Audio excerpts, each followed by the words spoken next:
Mari kita buka Alkitab kita di dalam Yesaya 60.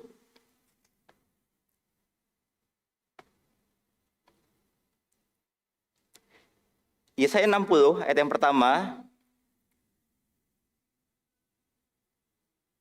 sampai dengan ayat yang ke-6. Hari ini saya akan berbagi tentang bangkitlah. Coba katakan bersama dengan saya, bangkitlah. Bangkitlah. Yesaya 60 ayat yang pertama sampai ayat yang ke-6, saya akan bacakan. Bangkitlah, menjadi teranglah, sebab terangmu datang dan kemuliaan Tuhan terbit atasmu. Sebab sesungguhnya kegelapan menutupi bumi dan kekelaman menutupi bangsa-bangsa. Tetapi terang Tuhan terbit atasmu dan kemuliaannya menjadi nyata atasmu. Bangsa-bangsa berduyun-duyun datang kepada terangmu dan raja-raja kepada cahaya yang terbit bagimu. Angkatlah mukamu dan lihatlah ke sekeliling. Mereka semua datang berhimpun kepadamu. Anak-anakmu laki-laki datang dari jauh dan anak-anakmu perempuan digendong. Pada waktu itu engkau akan heran melihat dan berseri-seri. Engkau akan tercengang dan akan berbesar hati. Sebab kelimpahan dari seberang laut akan beralih kepadamu. Dan kekayaan bangsa-bangsa akan datang kepadamu. Sejumlah besar unta akan menutupi daerahmu. Unta-unta muda dari Midian dan Eva dari Sheba akan membawa emas dan kemenyan. Serta memberitakan perbuatan masyhur Tuhan. Kalau kita berbicara tentang kitab Yesaya, ini adalah Injil di dalam Perjanjian Lama. Mengapa disebut Injil di dalam Perjanjian Lama? Karena banyak sekali nubuatan tentang Mesias, tentang apa yang akan Yesus kerjakan bagi kita. Nah, ke Bapak Ibu Saudara melihat Yesaya pasal yang pertama sampai dengan pasal yang ke-39, di sana banyak bicara tentang yang namanya penghukuman, tentang nubuatan atas bangsa Israel yang akan masuk ke dalam pembuangan. Tentu ini ada di dalam Perjanjian Lama. Sekarang kita berada di bawah hukum kasih karunia, amin. Di dalam Perjanjian Lama, berkat Tuhan itu tergantung dari sikap kita. Kalau kita taat kepada Tuhan, kalau kita mentaati perintah Tuhan, maka kita akan diberkati. Tetapi sebaliknya, kalau kita tidak taat kepada perintah Tuhan, maka kutuk akan menjadi bagian kita. Maka dari itu Tuhan memberikan hukum kepada bangsa Israel supaya mereka bisa mengenal siapa Tuhan itu. Supaya mereka bisa mengerti tentang karakter Allah yang sesungguhnya. Dan bahkan hukum Taurat diberikan kepada bangsa Israel untuk menjaga mereka, untuk menuntun mereka supaya mereka bisa menerima keselamatan di dalam Yesus Kristus Tuhan. Manusia tidak bisa dibenarkan dengan hukum Taurat. Ada sebuah perintah Allah yang Tuhan berikan kepada Musa. Dan kemudian dipecah menjadi 613 peraturan. Dan kalau kita gagal satu, gagal semuanya. Tidak ada orang yang bisa mengendapi tuntutan hukum Taurat. Hanya ada satu pribadi, namanya adalah Yesus Kristus Tuhan. Amin. Dia menggenapi setiap tuntutan hukum Taurat bagi kita. Dan saat kita percaya kepada Kristus, kita dipindahkan dan masuk ke dalam sebuah hukum yang baru. Namanya adalah hukum kasih karunia. Yang bagaimana kebaikan Tuhan itu diberikan kepada kita bukan berdasarkan upaya kita, tetapi berdasarkan sifatnya sendiri. Amin. Nah, kalau kita belajar tentang kasih karunia, Bapak Ibu Saudara, kasih karunia tidak akan pernah bisa dipisahkan dengan yang namanya kebenaran. Kalau kita mengajar kasih karunia, harus ada kebenaran yang disampaikan. Karena kasih karunia dan kebenaran itu bicara tentang pribadi, namanya adalah Yesus Kristus Tuhan. Nah, terus kemudian di pasal yang ke-40 sampai pasal yang ke-66, ada banyak sekali pesan-pesan tentang yang namanya pengharapan. Bagaimana mereka keluar dari tawanan Babelonia dan mereka bisa mendirikan bait suci kembali. Nah, kita bisa melihat di sini pesan yang Tuhan berikan kepada bangsa Israel setelah mereka keluar dari jajahan dari Babelonia. Tuhan berkata, bangkitlah, menjadi teranglah, sebab terangmu datang dan kemuliaan Tuhan terbit atasmu. Ada kemuliaan Tuhan atas kita, amin. Ada terang Tuhan atas kita. Terang bicara tentang pribadi yang namanya adalah Yesus Kristus Tuhan. Dia berkata, akulah terang dunia. Barang siapa ada di dalam terang, dia tidak akan mengalami namanya kegelapan. Mengapa kita bingung? Mengapa kita bimbang? Mungkin kita sedang berada di dalam kegelapan. Tetapi kabar baiknya pagi hari ini, Tuhan memberikan kepada kita firman Tuhan supaya kita bisa hidup di dalam terang Tuhan. Amin. Nah, mengapa kita harus bangkit? Mengapa kita harus bangkit? Yang pertama saya mau sampaikan gini. Kita bangkit untuk menjawab kebutuhan banyak orang. Kita bangkit, Tuhan meminta kita untuk bangkit supaya kita bisa menjawab kebutuhan banyak orang. Nah, kata bangkit di sana dalam bahasa Ibrani itu menggunakan kata kum. Katakan bersama dengan saya kum. Itu artinya adalah bangkit, berdiri, dan tampil. Jadi Tuhan suka tampil lewat kita. Amin. Kita adalah gerejanya. Roh Kudus tinggal di dalam kita. Nah, Roh Kudus suka tampil di dalam kehidupan setiap orang percaya. Tuhan mau saudara bangkit. Tuhan mau saudara apa?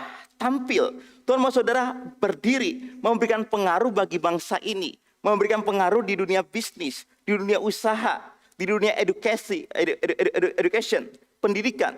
Tuhan mau kita bangkit, tidak tinggal diam di dalam yang namanya kegelapan. Amin. Nah, kalau kita belajar Alkitab, Bapak Ibu Saudara, orang-orang yang dipanggil sama Tuhan bukanlah orang-orang yang sempurna.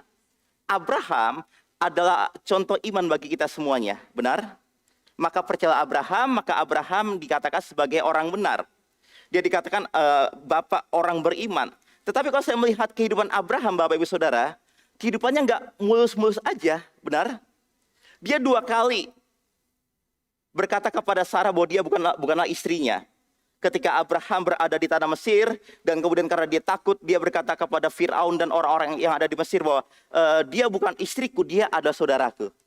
Coba para wanita bayangkan, kalau suami saudara berkata seperti ini, apa yang akan saudara lakukan? Abraham tidak mengakui Sarah sebagai istrinya. Secara perbuatan dia tidak sempurna. Tetapi Tuhan tetap memilih Abraham menjadi bapak orang beriman. Bukankah ini kabar baik bagi kita semuanya? Amin. Tuhan memilih kita bukan karena kesempurnaan kita, bukan karena kehebatan kita. Tuhan memilih kita berdasarkan kasih-Nya sendiri. Amin. Dan kemudian ada yang namanya Ishak, anaknya sendiri. Ketika usia Ishak ketika dia berusia 40 tahun, dia baru menikah. Dia ketemu sama pasangan hidupnya, namanya adalah Ribka. Jadi buat saudara yang masih single, saya punya kabar baik. Ishak umurnya 40 tahun baru menikah. Jadi kalau saudara masih di bawah 40, saudara harus bisa bergembira, amin. Ishak ketika dia menikah, usianya baru 40 tahun. Dan kemudian kita melihat bagaimana Ishak juga nggak sempurna di dalam tindakannya. Apa yang dilakukan sama Abraham, diulangi sama Ishak. Ketika Ishak bertemu dengan Abimelek, dia juga tidak mengakui istrinya yaitu Ribka menjadi istrinya. Dia berkata, dia adalah saudaraku. Ishak bukan orang yang sempurna, tetapi Tuhan memilih Ishak untuk menjadi contoh bagi kita bahwa dia adalah pribadi yang setia. Abraham punya gundik, Yakub anaknya Ishak punya gundik, tetapi Ishak cuma satu, namanya adalah Ribka. Ini adalah contoh yang baik bagi pernikahan Bapak Ibu Saudara. Dan ini juga menggambarkan kasih Kristus bagi kita gerejanya. Tuhan kita ada Tuhan yang setia, Dia tidak pernah meninggalkan kita. Amin. Tokoh-tokoh di Alkitab, Abraham, Ishak, Yakub, Tuhan panggil untuk menjawab kebutuhan banyak orang. Yakub juga bukan orang yang sempurna. Dia adalah seorang penipu. Tetapi ketika dia berjumpa dengan Tuhan, Tuhan rubah identitasnya menjadi apa? Pangeran Allah. Demikian juga dengan kita. Saat kita percaya kepada Kristus, Tuhan merubah identitas kita. Coba katakan, saya punya identitas yang baru. Tuhan merubah identitas kita yang tadinya kita adalah hamba dosa, sekarang kita adalah orang benar di dalam Kristus. Di dalam Kristus kita juga diberkati, kita diurapi. Amin. Tuhan merubah identitas kita, sama seperti Tuhan merubah identitas dari dia juga bukan orang yang sempurna, Bapak Ibu Saudara. Dia melakukan kesalahan juga. Tetapi oleh Yakub kita bisa melihat ada 12 suku Israel yang bangkit, yang muncul. Jadi pagi hari ini saya percaya bahwa Tuhan akan mengerjakan hal yang besar dan ajaib bagi gereja ini. Amin. Ayo berharap kembali. Tuhan mau memakai kita untuk menjadi berkat bagi banyak orang. Panggilan kita untuk menjawab kebutuhan banyak orang. Amin. Tuhan memanggil kita bukan hanya untuk diri kita sendiri, bukan hanya untuk kehidupan kita sendiri. Tuhan memanggil kita untuk kita bisa menjadi berkat, untuk kita bisa menjawab kebutuhan banyak orang. Terus kemudian di Alkitab juga ada contoh berikutnya, slide berikutnya. Ada Musa. Siapa Musa? Dia bukan orang yang sempurna juga Bapak Ibu Saudara. Saat dia menerima panggilan Tuhan, Musa berkata gini, Tuhan, aku nggak mampu bicara, aku gagap, aku nggak seperti orang lain Tuhan. 5 kali Musa menolak panggilan Tuhan. Tetapi kabar baik ya, Tuhan tidak menyerah atas Musa. 5 kali Musa menolak panggilan, tetapi 5 kali juga Tuhan meyakinkan Musa bahwa hai, di dalam diri kamu ada 5 kitab yang tersimpan. Apakah itu? Kejadian, Keluaran, Imamat, Bilangan, Ulangan. Tersimpan di dalam diri Musa. Ketika Musa dipanggil Tuhan, Musa sedang berada di dalam pelarian. Dia hanya menggembalakan beberapa ekor kambing domba. Yang penting mertua senang, ya dia senang, sudah cukup. Tetapi Tuhan bisa melihat sesuatu di dalam diri Musa. Dia bisa melihat bahwa Musa ini adalah pemimpin. Dia adalah alat pilihan bagiku. Dia adalah orang yang diurapi. Di dalam dirinya ada 5 kitab yang tersimpan. Maka dari itu Tuhan meyakinkan Musa, ayo kamu bangkit, kamu keluar dari tanah ini, kamu keluar dari Midian dan pergi ke Mesir. Sampaikan kepada Israel bahwa aku akan membebaskan mereka dari perbudakan Mesir. Terus mungkin saudara bertanya, Pastor itu semuanya pria, tidak ada wanita. Ada contoh yang baik. Siapa namanya? Esther. Dia adalah wanita Yahudi. Nah kalau saudara baca kitab Esther, tidak ada disebut kata Tuhan atau Allah di sana. Tetapi kita bisa melihat penyertaan Tuhan atas bangsa Israel, itu luar biasa sekali. Esther bangkit, dia tidak terfokus kepada diri sendiri. Dia tidak egois, dia tidak mengasihani dirinya sendiri. Tetapi dia bangkit bagi bangsanya dan mengambil resiko untuk berjumpa dengan raja. Pada zaman itu kalau seseorang tidak diundang sama raja, dia tidak bisa menghadap raja dan bahkan akan mendapatkan hukuman, dan hukumannya adalah hukuman mati.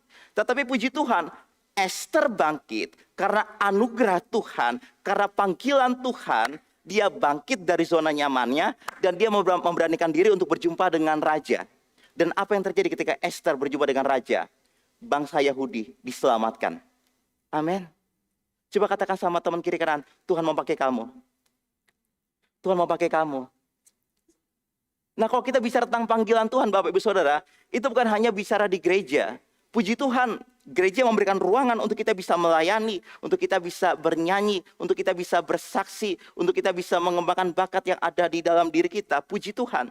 Tetapi Tuhan memanggil kita supaya kita bisa menjadi berkat di luar juga. Amin. Di ayat yang kedua dikatakan apa di sana? Sebab sesungguhnya kegelapan menutupi bumi dan kekelaman menutupi bangsa-bangsa. Tetapi terang Tuhan terbit atasmu dan kemuliaannya menjadi nyata atasmu. Mengapa Tuhan meminta kita untuk bangkit? Karena di sekitar kita banyak orang-orang yang tinggal di dalam kegelapan. Saya sering katakan, sepintar-pintarnya kita, sehebat-hebatnya kita, kalau kita sedang berada di dalam kegelapan, maka seketika itu juga kita menjadi orang yang paling bodoh. Kita nggak bisa berbuat apa-apa. Tetapi kabar baiknya, terang Tuhan ada di dalam kita. Yesus yang adalah terang tinggal di dalam kita. Dan bahkan Bapa mengutus Roh Kudus bagi kita. Dia adalah roh kebenaran dan dia akan memimpin kita ke dalam suruh kebenaran. Dia adalah Allah yang layak untuk kita sembah, yang layak untuk kita hormati. Saat dia bicara kepada kita, dengarkan suara Roh Kudus dan ikuti, taati pimpinan Roh Kudus. Karena ketika Roh Kudus berbicara, dia tidak pernah salah Bapak Ibu Saudara. Amin. Ayo bangkit. Banyak orang-orang yang ada di sekitar kita, mereka tidak tahu tentang keselamatan. Mereka nggak punya tujuan hidup.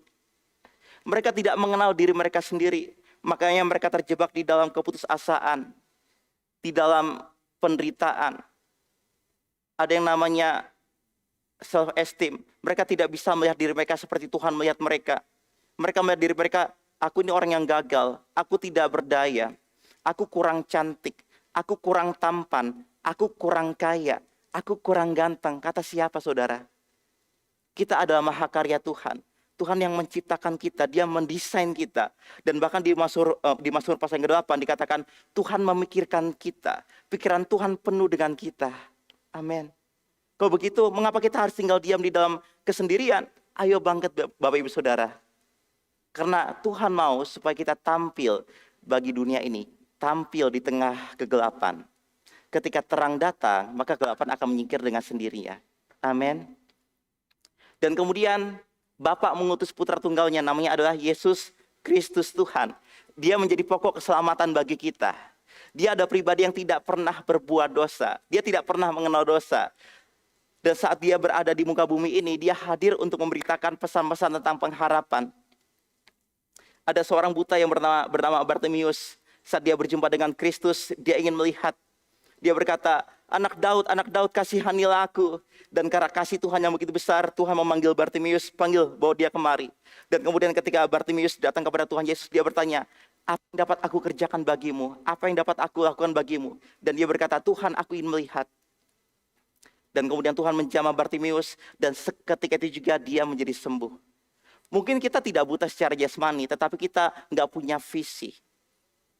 Kita buta secara rohani. Kita tidak berani untuk berharap. Tetapi kabar baiknya, kalau kita datang kepada Kristus, kalau kita datang kepada firman Tuhan, maka firman itu akan merubah setiap gambaran-gambaran negatif yang ada di dalam hati kita. Amin. Saudara punya tanah yang baik. Namanya adalah hati. Firman Tuhan itu harus ditaruhkan di hati kita, di tanah yang baik. Nah, saat kita taruhkan firman Tuhan di dalam hati kita, maka firman itu yang akan berubah setiap gambaran-gambaran negatif yang ada di dalam hati kita. Mengapa banyak orang itu tidak bisa maju atau mungkin berkembang? Karena banyak sekali gambaran-gambaran negatif di dalam hati mereka. Pagi hari ini, pesan yang Tuhan berikan bagi bangsa Israel, juga Tuhan berikan bagi kita anak-anaknya, anak-anak kesayangannya. Yang kedua, slide berikutnya. Kita bangkit untuk memberikan warisan iman bagi orang-orang yang ada di sekitar kita. Warisan yang terbaik adalah warisan iman. Ada 6 harta. Harta rohani, harta jiwani, kita punya pikiran yang sehat, kita nggak depresi, kita nggak stres, itu harta jiwani. Ada harta jasmani, tubuh kita sehat, itu adalah sebuah harta. Yang keempat adalah keluarga. Keluarga adalah harta bagi kita, amin. Yang kelima adalah harta hubungan. Jadi kalau saudara punya hubungan, itu adalah harta. Jaga baik-baik harta itu. Dan yang terakhir adalah keuangan. Jadi keuangan adalah harta yang paling kecil, paling terakhir Bapak Ibu Saudara. Nah, Tuhan mau supaya kita bisa memberikan warisan kepada anak cucu kita. Nah, saya minta 2 orang untuk maju ke depan, wanita bisa bantu saya. Ada yang bersedia 2 orang wanita? Mungkin 1 anak muda, 1 orang dewasa. Saya akan traktir kopi. Ada yang bisa bantu saya? Adik bisa? Baju hitam? Ya, 1 orang lagi. Tepuk tangan dong. 1 orang lagi. Wanita, jangan Pastor Victa. Oh, Ibu, terima kasih Ibu bisa berikan tepuk tangan. Nah, kalau saudara buka di Markus pasal yang ke-5, ada sebuah kisah yang sangat menarik di sana. Saya nggak catat di slide ini, tetapi saya akan kasih gambaran kepada Bapak Ibu Saudara tentang yang namanya kebangkitan. Bisa duduk di sini? Nah, thank you, terima kasih Ibu, silakan. Di Markus pasal yang ke-5, ayat yang ke-21 dan seterusnya, ada kisah yang sangat menarik yang bagaimana ketika Yesus datang, ada seorang kepala rumah ibadat yang bernama Yairus. Dia memohon kepada Tuhan Yesus untuk menyembuhkan anaknya yang sedang sakit. Jadi ada seorang wanita muda yang berusia 12 tahun yang sedang sakit. Dan bahkan ketika Tuhan sedang dalam perjalanan, wanita ini mati. Terus kemudian di tengah jalan ada seorang wanita yang sudah 12 tahun lamanya menderita pendarahan. Tujuan Tuhan Yesus adalah membangkitkan anak muda ini dari kematian. Bukan untuk menyembuhkan wanita yang sudah 12 tahun menderita pendarahan. Tetapi ketika Tuhan Yesus sedang berjalan, wanita ini bergerak. Dia keluar dari zona nyamannya. Alkitab catat dia sudah mengeluarkan banyak uang untuk menyembuhkan dirinya. Dia sudah pergi ke berbagai macam tabib, tetapi hasilnya itu nihil. Nah, saat dia mendengar berita-berita tentang Yesus, dia mulai bangkit dari tempat tidurnya, dia mulai bangkit dari kamarnya, dan kemudian dia memperkatakan apa yang dia yakini. Dia berkata gini, asal ku jamah saja jubahnya, aku akan sembuh. Saudara, perhatikan apa yang saudara katakan. Perkataan saudara itu punya daya cipta. Amin. Amsal katakan, hidup dan mati dikuasai oleh lidah. Barang siapa suka menggemakan, maka ia akan memakan buahnya. Jadi wanita ini memperkatakan kesembuhan, karena dia membutuhkan kesembuhan. Kalau saudara ingin mendapat mujizat daripada Tuhan, ayo perkatakan firman Tuhan. Jangan perkatakan apa yang dunia katakan tentang saudara. Jangan perkatakan tagihan saudara, aduh tagihanku besar banget. Uang sekolah lagi, uang kontrakan lagi, aduh harus bayar uang kos lagi, harus bayar uang gedung lagi. Perkatakan apa yang firman Tuhan katakan. Allahku akan mencukupi semua kebutuhanku menurut kekayaan dan kemuliaan di dalam Kristus Yesus. Tahukah saudara, dua orang ini memerlukan yang namanya kebangkitan. Ibu ini butuh kebangkitan dari sakit penyakit yang sudah dia derita selama 12 tahun.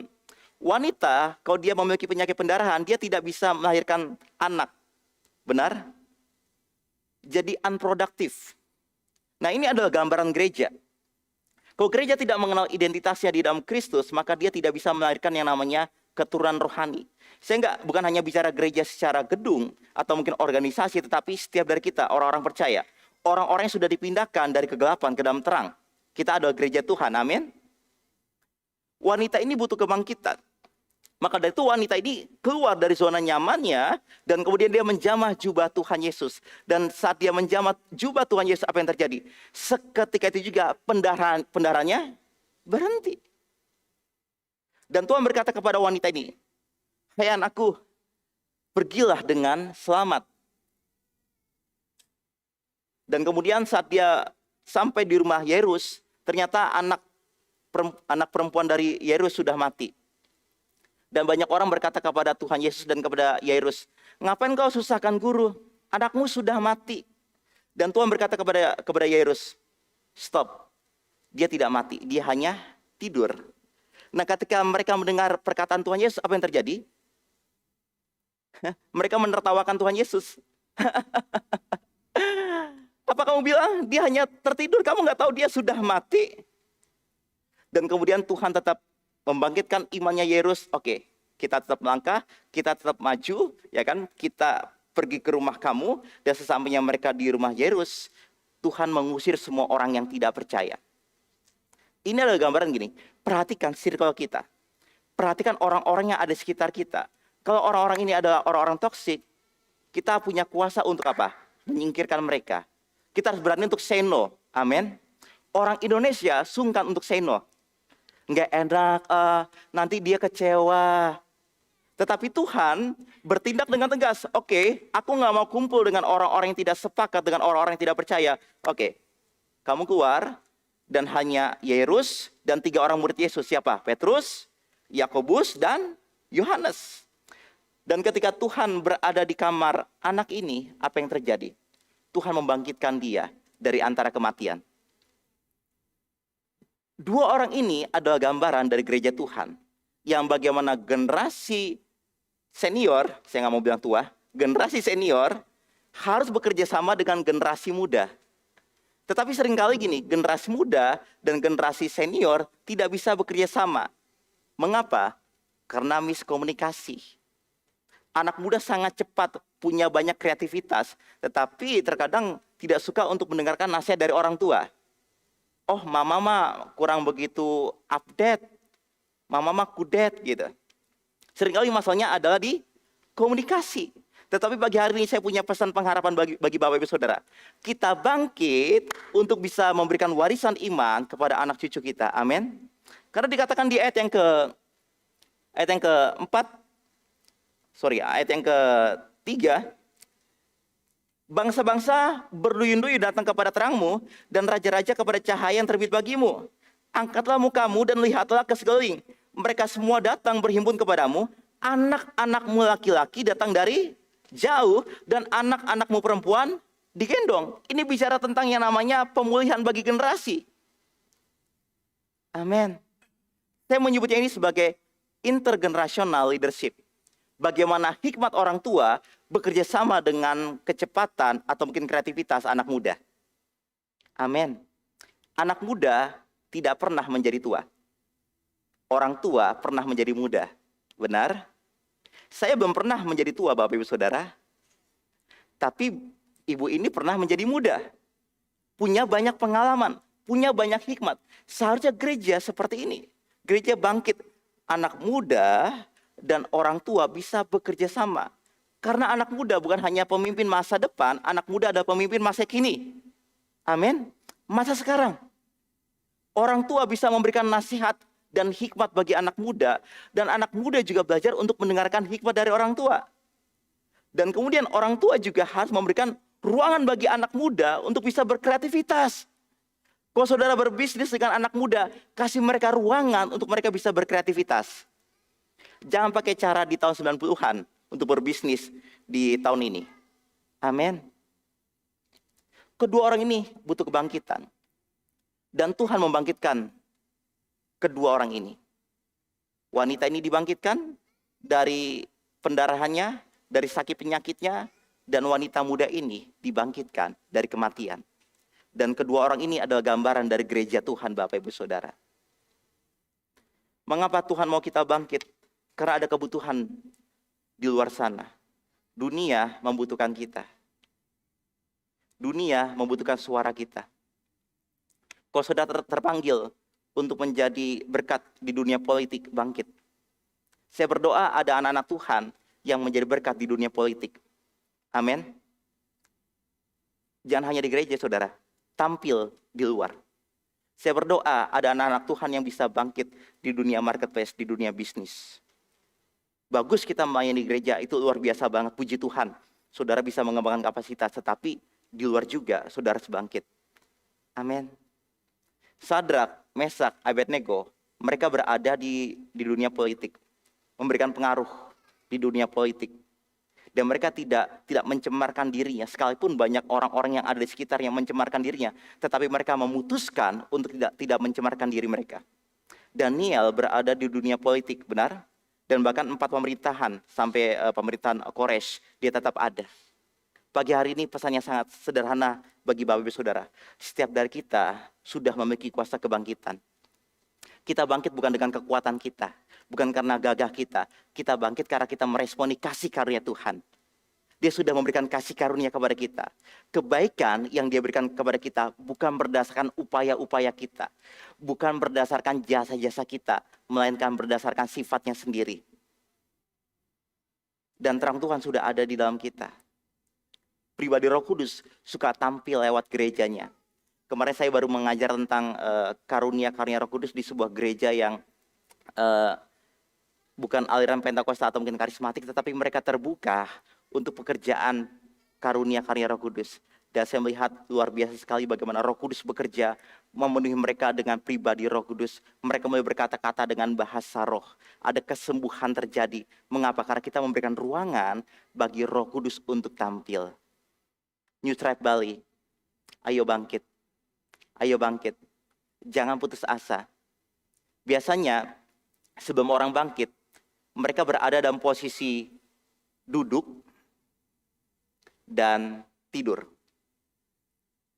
Duduk adalah gambaran orang-orang yang wait and see. Mereka bingung, nggak tahu harus berbuat apa.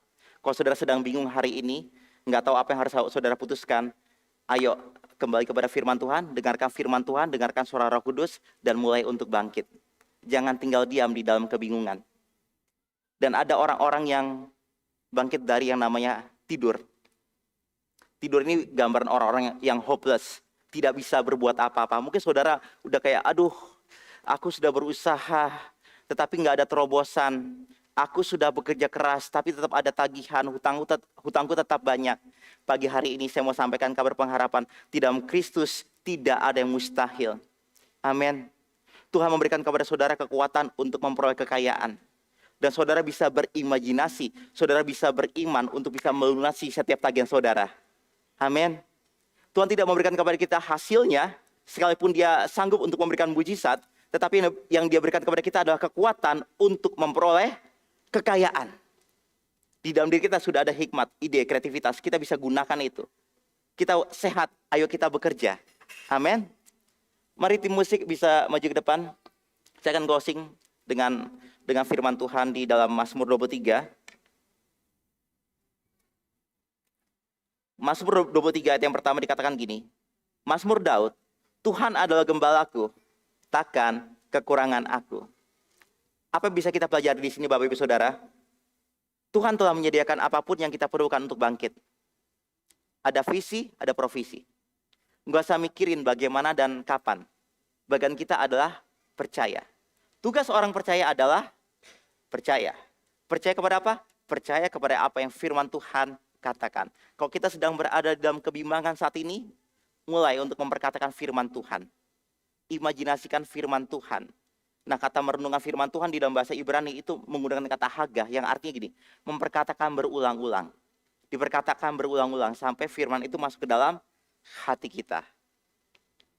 Dan kemudian kalau saudara sedang membutuhkan mujizat, saudara udah nggak bisa berbuat apa-apa. Saudara hanya bisa terkapar sekarang secara rohani. Ada tagihan, ada hutang, atau mungkin sakit penyakit. Tetap dengarkan kabar baik. Karena Yesus sanggup untuk membangkitkan orang mati. Dia berkata, akulah kebangkitan dan kehidupan. Bangkitlah, menjadi teranglah.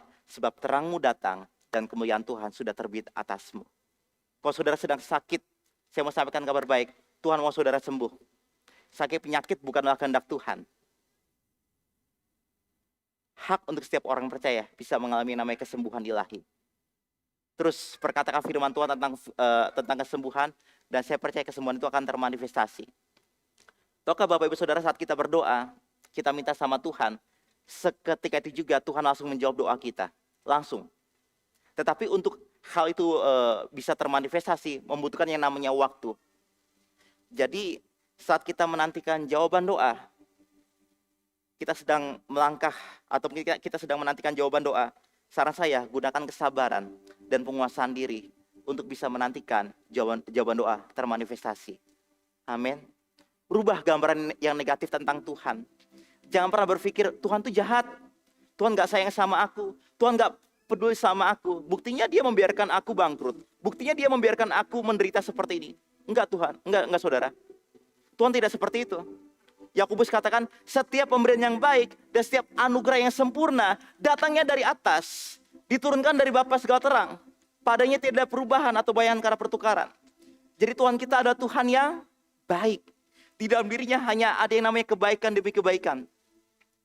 Tuhan tidak pernah menyimpan hal-hal yang jahat. Tuhan tidak pernah mengizinkan anaknya tinggal diam di dalam sakit penyakit. Tuhan tidak pernah mengizinkan anaknya untuk tinggal diam di dalam yang namanya kesengsaraan. Tuhan mau kita bangkit, dengar firman-Nya, terima firman-Nya, dan bertindak sesuai dengan firman-Nya. Supaya kita bisa menjadi berkat bagi orang-orang yang ada di sekitar kita. Kita bisa menjawab kebutuhan banyak orang, Bapak Ibu Saudara. Yesus sudah memberikan contoh bagi kita semuanya. Dia tidak terfokus dengan dirinya. Saat dia tahu bahwa kuasa otoritas ada di tangannya, dia gunakan otoritas dan kuasa itu untuk melayani. Dia memberikan tubuh dan darahnya bagi kita, supaya kita dapat diselamatkan, supaya kita dapat dibenarkan, supaya kita terhubung kembali dengan Bapa di sorga. Inilah mujizat terbesar daripada Tuhan.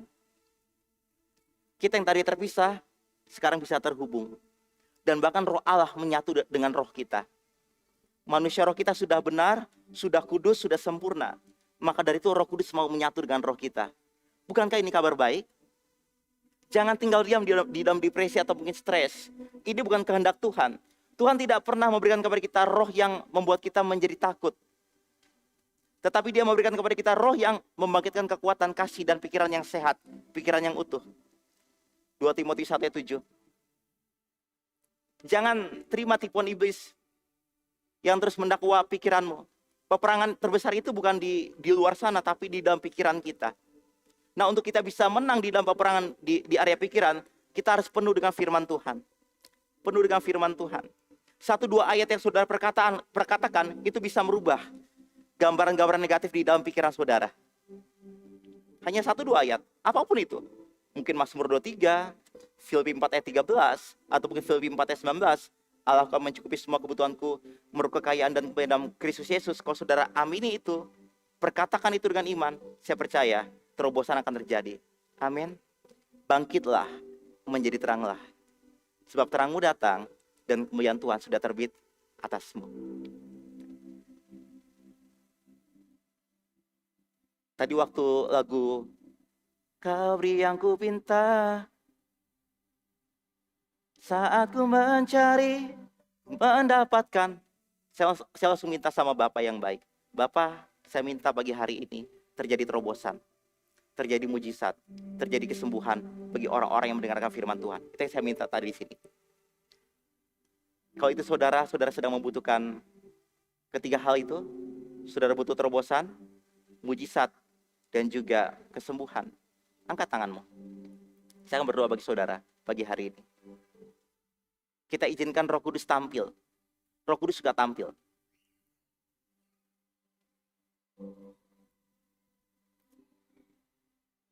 Roh Kudus, terima kasih. Terima kasih Roh Kudus. Engkau ada bersama dengan kami. Engkau ada di tengah-tengah kami. Bagi engkau yang sakit, saya perkatakan di dalam nama Tuhan Yesus, terjadilah kesembuhan atas dirimu. Aku perkatakan kepada setiap sakit penyakit untuk pergi tinggalkan tubuhmu. Di dalam nama Tuhan Yesus. Terima kesembuhan. Terima kesembuhan di dalam nama Tuhan Yesus. Bagi engkau yang membutuhkan terobosan di area keuangan, Tuhan akan memberikan engkau hikmat. Memberikan hikmat untuk bisa mengatur keuangan, untuk bisa berbisnis dan berusaha. Di dalam nama Tuhan Yesus. Bagi engkau yang membutuhkan kebangkitan di area hubungan, terjadilah di dalam nama Tuhan Yesus. Hubunganmu dengan orang tuamu dipulihkan di dalam nama Tuhan Yesus. Di dalam nama Tuhan Yesus. Tuhan, terima kasih. Terima kasih Roh Kudus. Izinkan dia bekerja pagi hari ini saudara. Kasih waktu buat Roh Kudus sebentar aja. Makasih Roh Kudus. Terima kasih Roh Kudus.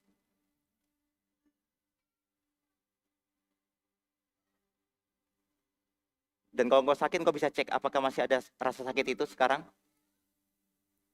Kalau sudah tidak ada, dan engkau sudah disembuhkan, penyakit itu sudah hilang, kau bisa angkat tangan yang benar-benar mengalami kesembuhan dari Tuhan.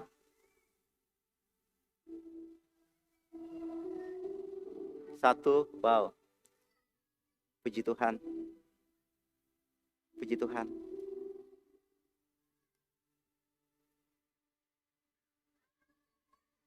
Makasih Bapak buat pagi hari ini. Terima kasih buat anugerah-Mu. Terima kasih buat saudara yang terus diserang di area pikiran dengan pemikiran negatif, dengan keputusasaan. Saya berdoa terang Tuhan terbit atasmu, atas jiwamu. Saya ucapkan shalom peace terjadi atasmu di dalam nama Tuhan Yesus. Makasih Bapak yang baik. Terima kasih buat pagi hari ini. We give you praise in Jesus mighty name. Amin, amin, dan amin. Thank you semuanya. Tuhan memberkati. Luar biasa.